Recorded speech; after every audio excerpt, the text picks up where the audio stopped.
lengthens your lashes up to 60%. The packaging is so freaking cool. It's kind of random, but you know. Hey girl, welcome to Emmarie, where my goal is to find you the best beauty products for the best prices. And in today's video, we're gonna be doing a dupe battle. Yeah, is it a dupe battle? Yeah, it's a dupe battle. Oh my goodness, where are they? Between the r.e.m Beauty Mascara versus the Telescopic Mascara. I saw this and I immediately thought of this. I'm like, let's see if this is worth the price or if you should just stick to the Telescopic. I just hit myself. Let's get into it. I'm gonna be doing the r.e.m on my right and the Telescopic on my left. Starting off with the r.e.m from my lashes. The packaging is so freaking cool. Let's compare. Okay, so the L'Oreal one is a lot thinner than I remembered. That's okay though. Still gives a general idea. They're still very similar. According to Ulta, the r.e.m Beauty Flourishing, Lengthening, Volumizing Mascara volumizes, weightlessly lifts, and won't flake. The taper tip.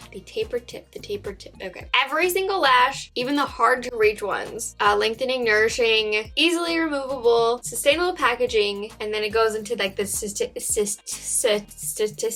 Wow, I can't talk this morning. 97% said the product was easily layered and builds without clumping. 94 said the product makes lashes look longer and lengthened. And 94 said the product didn't flake throughout the day. This is an independent study on 32 people. Well, that's interesting. That's not a lot of people. There's one coat. It is $15, so it's definitely not like super high end price. Her brand's very interesting. It kind of reminds me of ColourPop in the pricing where some stuff can get pretty expensive, but some stuff is like almost drugstore pricing. This just like barely is above drugstore price. But the Telescopic is still cheaper. And there's two coats. Okay, and then according to Amazon, it says L'Oreal presents the Telescopic Carbon Black Mascara. That's the one I have right now. For lashes with dramatic length, 2 times the intensity. The flexible brush instantly lengthens your lashes up to 60%. That's a lot. There's one coat. It reminds you to never pump your mascara. It's kind of random, but you know. And it goes for $8, so it's almost half the price. And there's 2 coats. I'm gonna put on the rest of my makeup real fast and, you know, clean up all the mascara on my lids because I'm not capable of not getting it everywhere. Then we'll talk about all this.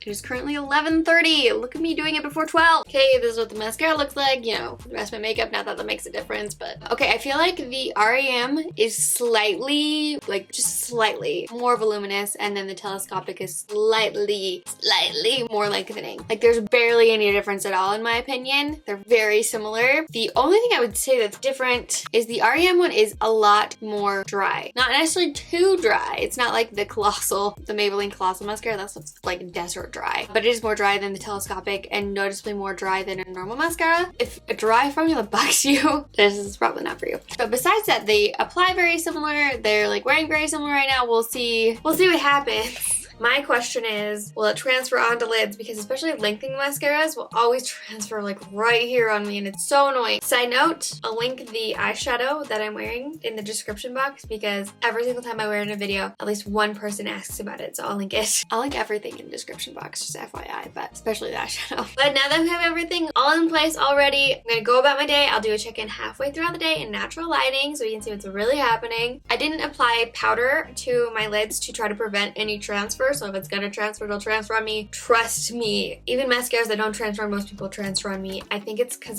it's just the way that my eyeballs sit in my head. I have hooded lids a little bit, not a ton, but definitely I have hooded lids, and so things they're just perfectly transfer right there. But anyway, I'll see you in a second. Okay, we're more than 6 hours in. Whoops. And I mean, everything looks good. Nothing's really transferred. This was from before I didn't scratch it off all the way. But like everything looks really nice. I have 0 complaints. No transfer, no flaking. We're good. I don't want to mess with my phone, but it's currently 1 o'clock right now, so it's been over 13 hours. And literally within the last probably hour or 2-ish, I don't remember exactly, the r.e.m one started like flaking off, and the L'Oreal one started transferring right underneath my brow bone where I said I always get the transfer if it's gonna transfer. So they both started falling apart about 12-ish hours. Is the transfer super awful? No. Is the flaking off super awful? No. Don't mind me, but editing Emmarie here.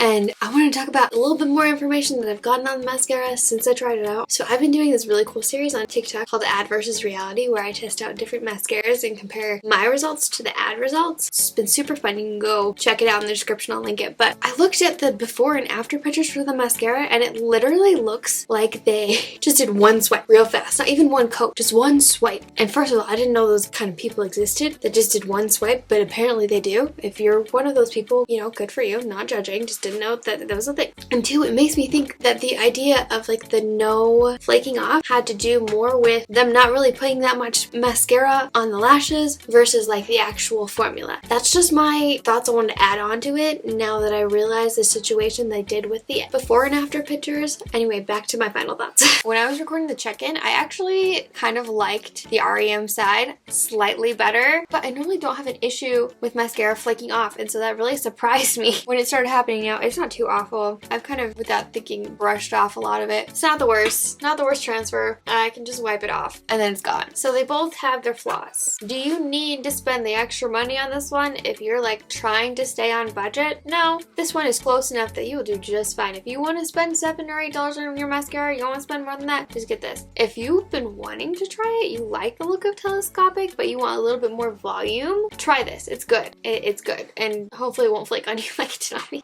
Again, after 12 hours. It's not bad. Who wins? I feel like it's almost a tie. This is so hard. I feel like, who do you think wins? I'm leaning towards L'Oreal just a little bit more just because I don't know if this is worth an extra $8. Is that what the math is? I don't remember the exact prices right now. It's late, but I feel like L'Oreal wins just slightly, but I feel like it's almost a tie. What do you think? If you want to see a comparison between the new CoverGirl Lash Plumping Mascara and the classic Clump Crusher, you can click right here. I'll link everything I talked about in the description box below. Those links are affiliate links, so I do get a small percent of the profits if you use my link to buy the product, but does not affect you in any way. I love you so much, and don't ever forget that you are enough. Bye!